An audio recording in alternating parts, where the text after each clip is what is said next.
সাগর দাপিয়ে বেড়ানো যে দানবীয় রণতরীর নাম শুনলে শত্রুর বুকে কাঁপন ধরত, সেই ইউএসএস জেরাল্ড আর ফোর্ড আজ এক বিধ্বস্ত কঙ্কাল।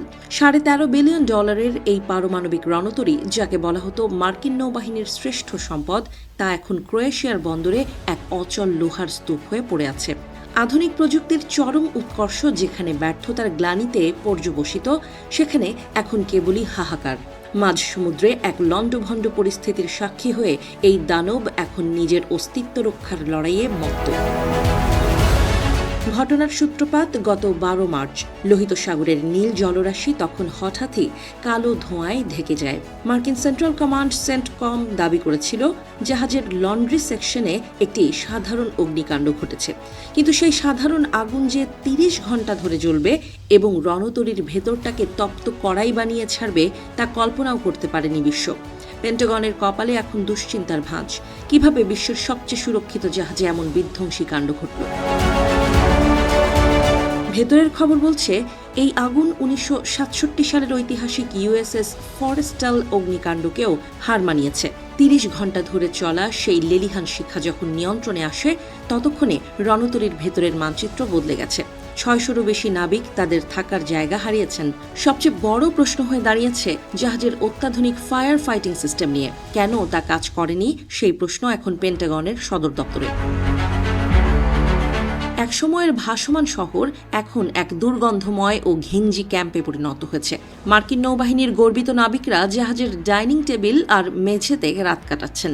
নিউ ইয়র্ক টাইমসের প্রতিবেদন বলছে, বিছানা নেই, কাপড় ধোয়ার ব্যবস্থা নেই। মানসিকভাবে বিপর্যস্ত নাবিকদের এই দশা দেখে সামরিক বিশ্লেষকরা বলছেন, এটি কেবল জাহাজের ক্ষতি নয়, এটি মার্কিন নৌশক্তির নৈতিক পরাজয়। এদিকে আগুনের খবর ছড়িয়ে পড়তেই তেহরান থেকে ভেসে আসছে বিদ্রূপের সুর। ইরানি সামরিক বাহিনীর দাবি এটি কোনো দুর্ঘটনা নয়। দীর্ঘমেয়াদী যুদ্ধ আর ক্লান্তিতে বিধ্বস্ত মার্কিন নাবিকরাই নাকি ক্ষোভে নিজেদের জাহাজে আগুন ধরিয়ে দিয়েছে। যদিও ওয়াশিংটন এই দাবি উড়িয়ে দিয়েছে, তবে খোদ মার্কিন নাগরিকদের মধ্যেই সন্দেহের দানা বাঁধছে। ইরানের মুখে এখন মুচকি হাসি, কারণ তাদের প্রধান প্রতিপক্ষ এখন নিজেদের আগুনেই পুড়ছে। জেরাল্ড ফোর্ডের এই করুণ অবস্থার পেছনে কেবল আগুন নয়, জড়িয়ে আছে এক মলিন ইতিহাস। দীর্ঘদিন ধরেই এই জাহাজের 600টি অত্যাধুনিক ভ্যাকিউম টয়লেট বিকল হয়ে আছে। মাঝে মধ্যেই পাইপ ফেটে নোংরা আবর্জনা ছড়িয়ে পড়ে করিডোরে। একবার এই পাইপ পরিষ্কার করতে খরচ হয় $4 লাখ। প্রযুক্তির অতি আধুনিকতা যে কতটা গলার কাঁটা হতে পারে, ফোর্ড তার জীবন্ত প্রমাণ। ক্রোয়েশিয়ায় নোঙর করার পর দেখা গেছে জাহাজের উপরের ডেকে অস্বাভাবিকভাবে যুদ্ধ বিমানগুলো ঠাসাঠাসি করে রাখা হয়েছে। সামরিক বিশেষজ্ঞদের ধারণা, ভেতরের লিফট এবং হ্যাঙ্গারগুলো মারাত্মকভাবে ক্ষতিগ্রস্ত হওয়ায় বিমানগুলোকে আর নিচে নামানো সম্ভব হচ্ছে না। বাইরে থেকে জাহাজটিকে আস্ত মনে হলেও এর ভেতরের যন্ত্রপাতি এবং ইলেকট্রনিক সিস্টেম এখন প্রায় অকেজো। এটি যেন এক বিশালাকায় টাইটানিক, যা ডুবে যাওয়ার অপেক্ষায়। বিশেষজ্ঞরা বলছেন, যে পরিমাণ ক্ষয়ক্ষতি হয়েছে তা সারিয়ে তুলতে অন্তত 12 থেকে 14 মাস সময় লাগবে।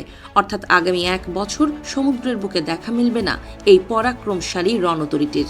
মধ্যপ্রাচ্যের উত্তেজনা আর ভেনেজুয়েলার অস্থিরতার মাঝে ফোর্ডের এই প্রস্থান মার্কিন প্রতিরক্ষা বলয়ে এক বিশাল গর্ত তৈরি করেছে। শুধু একটি লন্ড্রি ফায়ার কি তবে একটি সাম্রাজ্যের শ্রেষ্ঠ রণতরীকে ইতিহাস বানিয়ে দিল?